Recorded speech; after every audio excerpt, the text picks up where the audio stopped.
Hello everyone, welcome back to Ease English. In today's video, we will learn a lot of new and interesting sentences which are very useful in our day-to-day life.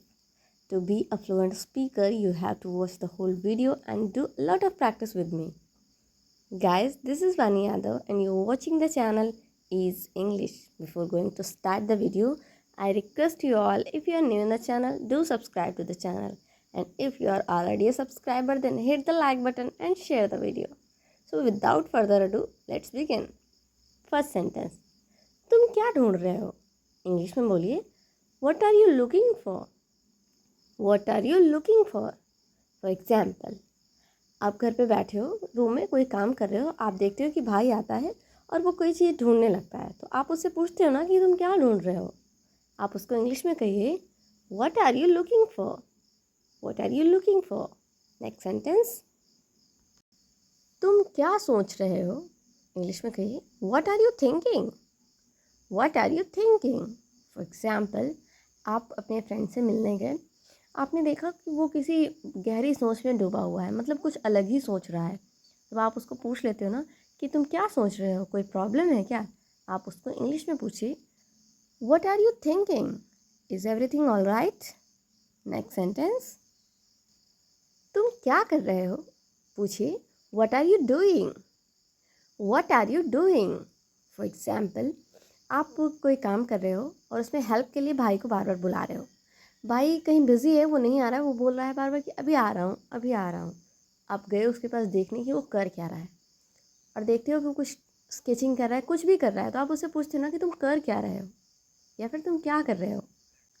आप English में पूछिए, What are you doing? What are you doing? Next sentence. क्या बात है? पूछिए, What is the matter? What is the matter? For example, आपने अपने घर में देखा कि सभी मेंबर्स काफ़ी शांत होकर बैठे हैं. आप बाहर जाते हो तो आप लोगों से पूछते हो ना, क्या हुआ, कोई बात है क्या, क्या बात हो गई, आप सब बहुत शांत हो. तो आप पूछिए, What's the matter? What's the matter? Next sentence. क्या चल रहा है? कहिए, What's going on? What's going on? For example, आप क्लासरूम के अंदर एंटर करते हैं, देखते हैं आपके सभी फ्रेंड्स एक साथ बैठ के कुछ बातें कर रहे हैं. आप थोड़ा लेट से स्कूल पहुंचते हो, तो आप बैग रखने के बाद उनके पास जाते हो, तो उनसे पूछते हो ना, और क्या चल रहा है? आप उनका कहिए, What's going on? Next sentence. मैं बाज़ार जा रहा हूँ. इंग्लिश में कहेंगे, I'm going to market. I'm going to market. For example, evening का टाइम हुआ, आप घर से बाहर निकले, तो मम्मा पूछने लगती है ना कि कहाँ जा रहे हो इस समय. तो आप उन्हें बताते हो ना, मम्मा मार्केट जा रहा हूँ सामान लेने. आप उनको कहिए, mama, I am going to market. I am going to market to buy some products. Next sentence. वह नहा रहा है. कहेंगे, he is taking a bath. He is taking a bath. For example, आपके भाई का कोई फ्रेंड आया, वो बाहर दरवाजे पर खड़ा होता है, आपसे पूछता है कि, मतलब आपके भाई का नाम लेके पूछता है, वो कहाँ है. तो आप बोलते हो ना, घर पे ही है, बट अभी नहा रहा है, आप थोड़ी देर वेट कर लो, आता है थोड़ी देर में. तो अगर ये बोलना है कि वो नहा रहा है, आप इंग्लिश में बताइए, he is taking a bath, please wait for minute. Next sentence. क्या तुमने कोशिश की? इंग्लिश में कहिए, did you try. Did you try. For example, आपके फ्रेंड को मैथ्स में बड़ी प्रॉब्लम होती है, तो वो आपके पास आया एक क्वेश्चन लेके. तब आप उससे पूछते हो ना कि, अच्छा ये बताओ, मैं तो इसे बता दूंगा, बट तुमने इसे सॉल्व करने की कोशिश करी है क्या, तुमने खुद से ट्राई किया है? तो आप इस बात को उससे इंग्लिश में पूछिए, did you try your self. Did you try your self. Next sentence. मैं कोशिश कर रहा हूँ. कहिए, I am trying. I am trying. जब आपने अपने फ्रेंड को कहा कि क्या तुमने खुद से कोशिश करी है इसे सॉल्व करने की, तो आपको बताता है ना कि मैं कोशिश कर रहा था बट मुझसे हुआ नहीं, तो उसे क्या कहना चाहिए, I was trying but I am unable to solve it. I was trying but I am unable to solve it. मैं कर रहा था के लिए मैंने वॉज यूज़ किया है. आप अगर कर रहा हूँ बोलेंगे तो आप आई एम बोलेंगे. Next sentence. मैं कोशिश करूँगा. तो कहिए, आई ट्राई.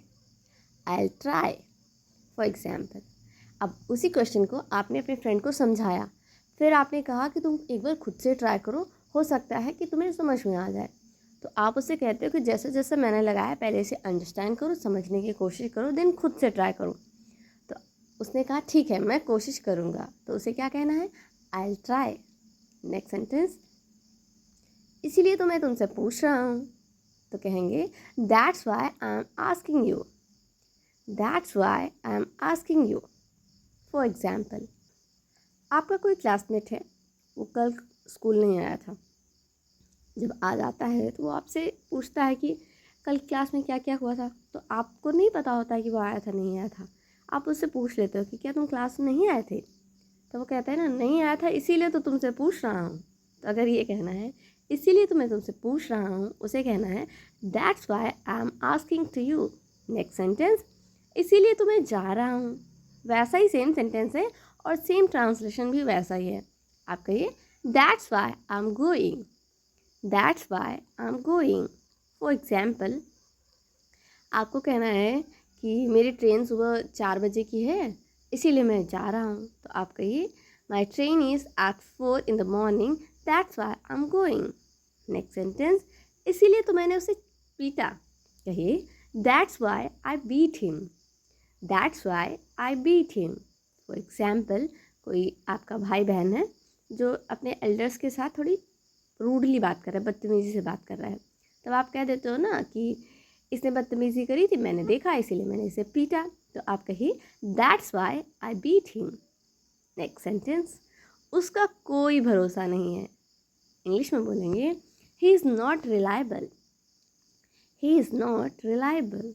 फॉर एग्जाम्पल, आपने अपने क्लासमेट की किसी क्लासमेट की तारीफ़ में कहा कि वो भरोसे के लायक नहीं, कभी उसने किसी का भी ट्रस्ट है जो है रखा नहीं, सबका ट्रस्ट ब्रेक किया है। तो आप बताते हो ना कि वो भरोसे के लायक नहीं है, तो आप कहिए he is not reliable. Next sentence, तुम्हारा कोई भरोसा नहीं है। कहेंगे you are not reliable, you are not reliable. For example, आप किसी से बात कर रहे हो तो वो इंसान कहता है मेरा भरोसा करो मैं सच कह रहा हूँ, तो आप कहते हो ना कि तुम भरोसे के लायक नहीं हो, तो आप कहिए you are not reliable. Next sentence, इसमें मेरा क्या कसूर है। इंग्लिश में कहेंगे what is my fault in it, what is my fault in it. For example, आपके घर में कोई चीज़ बिगड़ गई तो आप मम्मी जो है डांट लगाने लगी, आपको भी डांट पड़ रही है, तो आप कहते हो मम्मी मैंने तो कुछ किया ही नहीं है, इसमें मेरा क्या कसूर है। तो आप कहोगे mama what is my fault in it. Next sentence, इसमें उसका क्या कसूर है, तो कहेंगे what is his fault in it. अगर गर्ल है तो कहेंगे what is her fault in it. For example, घर में ही कोई बात हो गई, कोई चीज़ है जो सही से प्रॉपर ढंग से अब काम नहीं कर रही, सबकी क्लास लगती है, तो आप कहते हो मम्मी मेरी गलती है, इसमें उसका क्या कसूर है, तो आप कहिए mama this is my fault, what is her fault in it. Next sentence, बैठ जाओ। इंग्लिश में बोलिए sit down, sit down. Generally हम यही बोलते हैं बैठने के लिए, बट आप ये भी बोल सकते हो have a seat, please take your seat. या फिर एक और स्टैंडर्ड फॉर्म में बोलना चाहें तो आप कह सकते हो grab a seat, please grab a seat. तो आप अगर सिंपल बोलना चाहो तो आप बोलिए सिट डाउन, थोड़ा स्टैंडर्ड आप कहिए हैव अ सीट, अदरवाइज आप कह सकते हो टेक अ सीट या फिर आप कह सकते हो grab a seat. Next sentence, जल्दी करो, जिसके लिए भी आप कई सारे वर्ड्स बोल सकते हो। आप कह सकते हो हरी अप, आप कह सकते हो चॉप चॉप। फॉर एग्जाम्पल, आपको किसी पर्सन से कोई काम करवाना है और जल्दी जल्दी करवाना है, तो आप उससे कहिए हरी अप डू फास्ट, या फिर कहिए चॉप चॉप। चॉप चॉप का मोस्टली यूज़ आप किचन में करते हो, कि अगर आप किचन में हो और कह रहे हो कि जल्दी जल्दी हाथ चलाओ, जल्दी से काम फिनिश करो, आप कहिए chop chop. All right guys, that's all for today. I hope आपने वीडियो को पूरा देखा होगा, वीडियो आपको बहुत इंटरेस्टिंग लगा होगा, कई सारे नए नए सेंटेंसेस आपने सीखे भी होंगे। अगर वीडियो आपको अच्छा लगा है तो प्लीज़ वीडियो को लाइक करें, ज़्यादा से ज़्यादा शेयर करें अपने फ्रेंड्स और फैमिली के साथ। चैनल पे पहली बार विजिट कर रहे हैं तो प्लीज़ चैनल को सब्सक्राइब करना बिल्कुल भी ना भूलें। और हाँ, अपने वैल्यूएबल कमेंट्स करके ज़रूर बताएं कि वीडियो आपको कैसा लगा और आगे आप किस टॉपिक पे वीडियो चाहते हैं। मिलते हैं हमारे नेक्स्ट वीडियो में, टिल देन बाय बाय।